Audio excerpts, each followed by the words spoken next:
The little girl had stopped screaming 3 months earlier. That was what frightened her mother most. Screaming meant anger, fear, even hope. Silence meant something inside 8-year-old Brielle Mercer had finally given up. The billionaire mother who could buy entire buildings, hire the finest specialists, and summon the most respected child therapists in the country had watched her daughter retreat so deeply that even her own voice seemed unable to reach her. But on an ordinary afternoon, inside the marble lobby of a luxury children's medical center, a janitor carrying a mop bucket did something that every doctor, therapist, teacher, and security specialist had failed to do. He walked toward Brielle, knelt beside her without touching her, and somehow made the little girl look up. If you believe that kindness can reach places money never can, that forgiveness can heal wounds, that hope can return after everything seems lost, and that everyone deserves a second chance, please like, comment, share, and subscribe to our channel and become part of our community. Brielle had once been a child who filled rooms with questions. She wanted to know why airplanes stayed in the sky, why people cried when they were happy, why snow melted, and whether dogs dreamed about chasing things. Her mother, Celestine Mercer, remembered those questions because they were some of the last pieces of her daughter that still lived clearly in her memory. Celestine had built Mercer Holdings from a small investment firm into a global empire, and magazines often described her as fearless, brilliant, and impossible to intimidate. Yet none of those words mattered when she stood outside Brielle's bedroom door every morning and heard nothing. Brielle had stopped eating properly. She avoided eye contact. She refused to attend school. She would sit for hours beside windows, clutching a faded blue ribbon that had belonged to her father, Everett, who had died unexpectedly 2 years earlier. After his death, Brielle had changed, but the family had initially believed she was simply grieving. Then, during a school field trip, she had witnessed a frightening accident involving a collapsing display structure. No one was seriously injured, but Brielle had been trapped beneath a table for several terrifying minutes before adults pulled her out.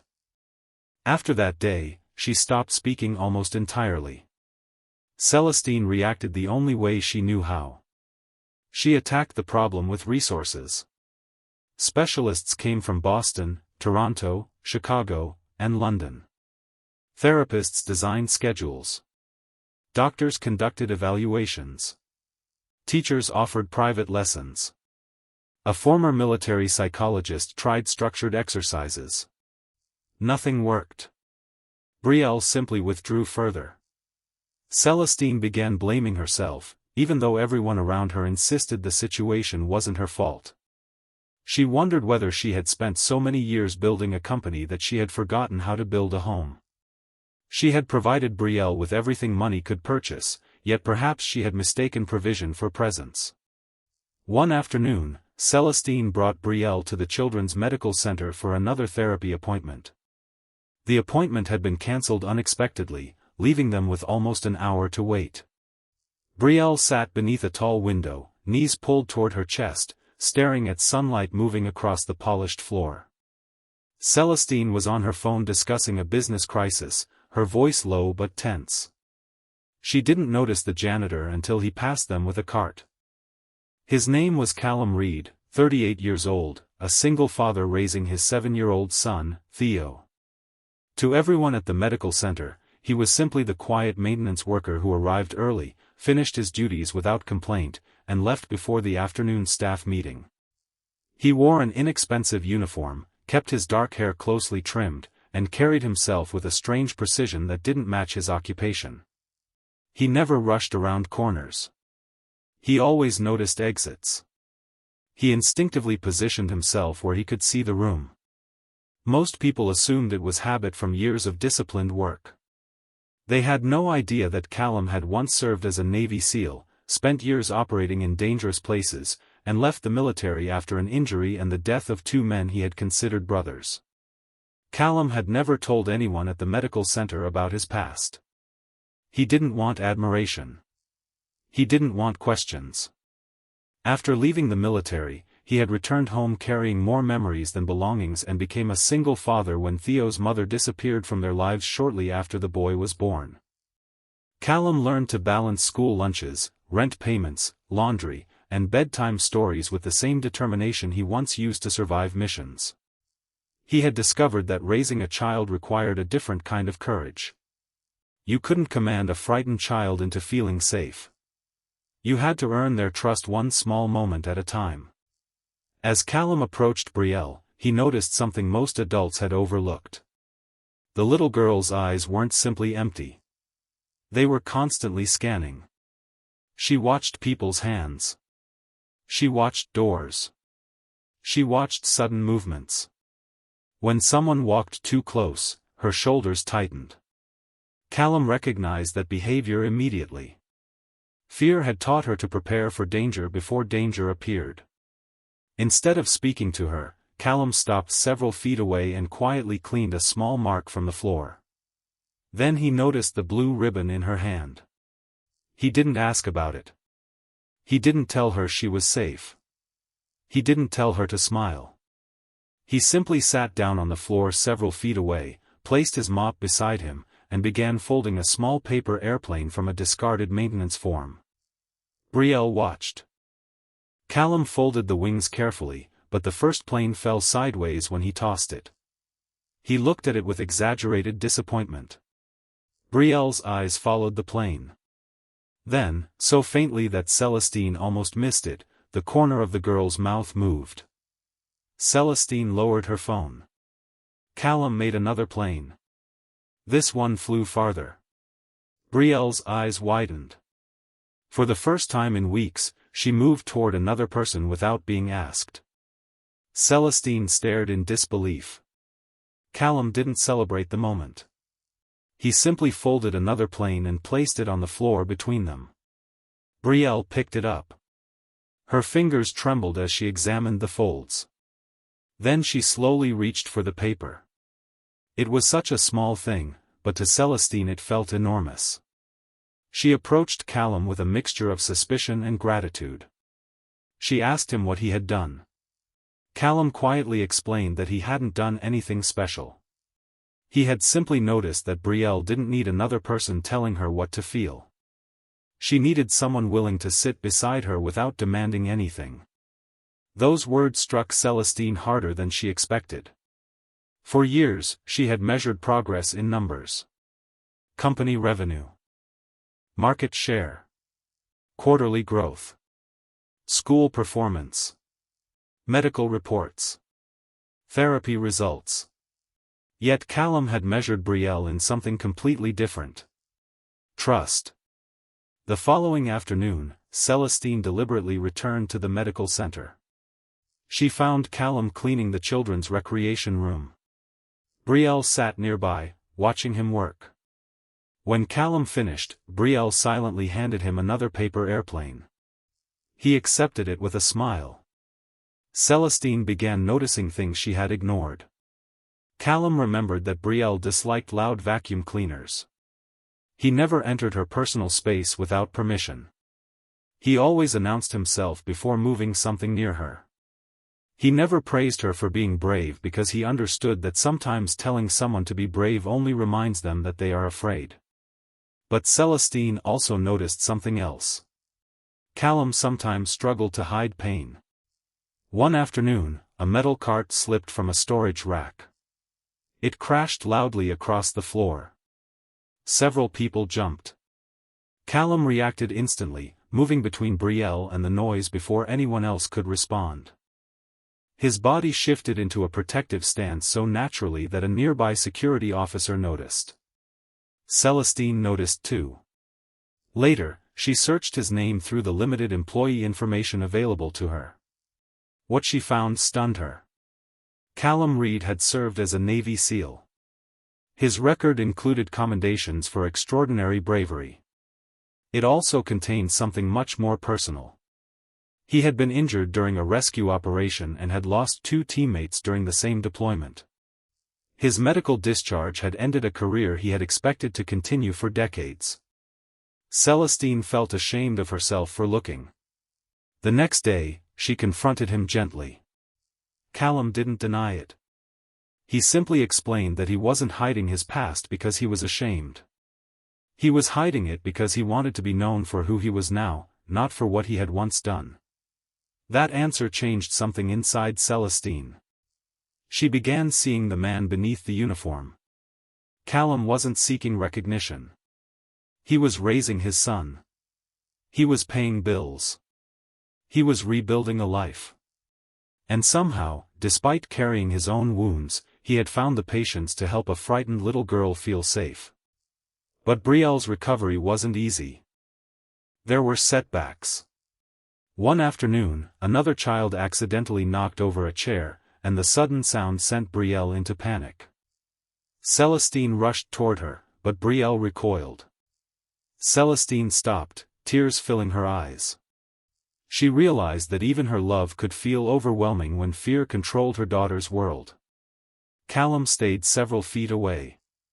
He didn't touch Brielle. He didn't command her to calm down. He simply sat on the floor and began folding paper. After several minutes, Brielle crawled toward him. Then she whispered something. It was only one word. Mom. Celestine covered her mouth. It was the first word Brielle had spoken directly to her in months. Celestine knelt on the floor, but she didn't rush forward. She waited. Brielle eventually crossed the space between them and wrapped her arms around her mother. Celestine broke down. For the first time, she understood that her daughter hadn't needed a billionaire mother who could fix everything. She needed a mother who could sit beside her while things were broken. Weeks passed, and Brielle slowly began returning to life. She started attending school for short periods. She began drawing again. She spoke more often. She still had difficult moments, but now she knew she didn't have to face them alone. Celestine also began changing. She reduced her work schedule. She started eating lunch with Brielle instead of taking meetings. She apologized to employees she had treated harshly. She visited Callum's modest home one afternoon and met Theo, who proudly showed her a collection of toy submarines his father had built with him from cardboard. Celestine had expected to see poverty. Instead, she saw warmth. The house wasn't large. The furniture wasn't expensive. But there were drawings on the refrigerator, books beside the couch, and photographs covering one wall. In one picture, Callum stood beside Theo holding a homemade birthday cake. Celestine realized that Callum possessed something her fortune couldn't buy. Time. He had given his son the one thing she had spent years believing money could replace.